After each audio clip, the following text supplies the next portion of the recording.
তেলে কি ভাজছি বলুন তো? আরে বাবা, এটা অন্য কিছু না, জাস্ট একটা রাজস্থানি মিষ্টি যার নাম ঘেবার। হ্যাঁ, দেখতে ঘেবারের মতো একদমই হয়নি, কিন্তু এটা আমি প্রথম ট্রাই করলাম। তো কিভাবে বানালাম তার একটা জাস্ট নমুনা দিচ্ছি। প্রথমে করলাম আমি একটা চিনির শিরা বানালাম।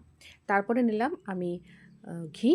সেই ঘিটাকে একটু মেল্ট করে সেটাকে আমি বরফ দিয়ে ভালো করে ফাটিয়ে নিলাম।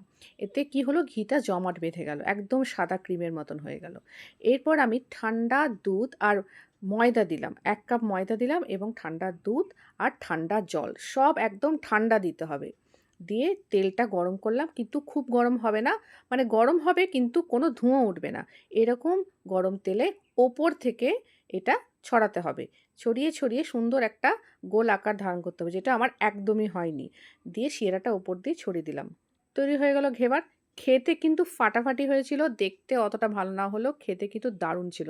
বাড়িতে একবার ট্রাই করতে পারেন ওপরে রাবড়ি দিয়ে।